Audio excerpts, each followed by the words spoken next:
ধীরে ধীরে মুর্শিদ আমার হুজুরি সাকি মহিমা জানে গলার মালা বানায়া ধীরে ধীরে টানে।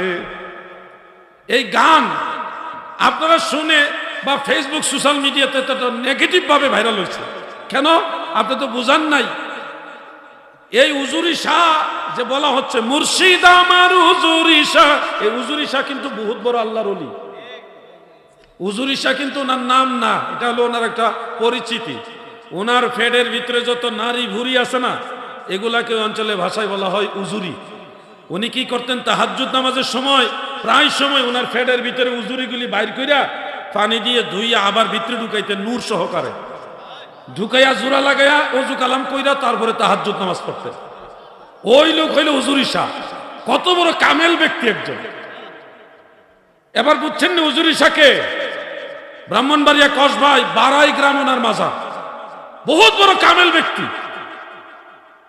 আর শেষে যে কথাটা বলতেছেন কি মহিমা জানে, কি এরপরে জানি কিটা গলার মালা বানাইয়া ধীরে ধীরে টানে, এটার অর্থ কি জানেন? হুজুরি শাহ রহমতুল্লাহ আলাইহির একটা অভ্যাস ছিল, উনি যুবক বাচ্চা যারা আছে ছেলেরা তাদেরকে আদর করতেন, কপালে চুমা খাইতেন, তাদেরকে বুকে জড়ায় ধরে ভালোবাসা মসজিদে নিয়ে যাইতেন, নামাজ শিখাইতেন। ময় মুরব্বী যারা আছে সবাইরে নামাজে নিত এবং জিকির আজকার করাইতো, তাদেরকে ধার্মিক বানাইছে, পরহেজগার বানাইছে। ওই যে গলার মালা বানাইয়া মানে বুকে জড়ায় ধরছে ছেলেদেরকে, কপালে চুমা খাইছে, ভালোবাসা দিছে, আদর দিছে, দিয়া তারপরে নামাজি বানাইছে, পরহেজগার বানাইছে, দিন শিখাইছে। এই কথাটার গানে বলতেছে কি মহিমা জানে গলার মালা বানাইয়া ধীরে ধীরে টানে। এখন আপনি গানের অর্থটা বুঝলেন, এখন বলেন এই গানটা কি খারাপ গান?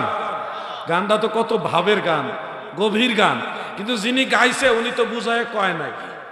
ওইটা এখন আমরা বুঝান লাগতেছে, উনি তো গাইয়া লাইছে মজা লাগাইয়া, মানুষ তো মনে করছে এটা গান, আসলে তো এটা গানের মতো মনে হইলে এটার ভিতরে অর্থ আছে।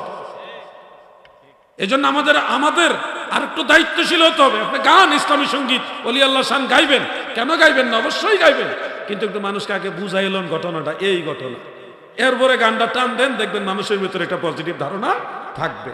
না বেজার হয়েছেন আপনারা? আমি কি বিরুদ্ধে কইছি না? আর জিকিরের সময় শব্দ চয়নে একটু সতর্ক হবেন। আজারে এমন আওয়াজ করেন না যে আল্লাহ বুঝা যায় না, নবীও বুঝা যায় না, এরকম আওয়াজ করেন না ভাই, আল্লাহর দোহাই লাগে আপনারা। আর কেমনে কইলে মানবেন আমি জানি না, আমি অনুরোধ করে বলতেছি, জিকির করেন দিনে রাইতে, যখন সুযোগ পান তখনও জিকির করেন। জিকির করতে গিয়া এটা কিতাই দি, এটা বানান করেন। আপনি কি কইছেন?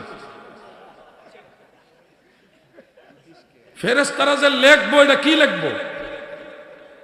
ফেরেশতাদের তো টেনশন, এটা তো লেখতে হইব, বেটার তো দায়িত্ব।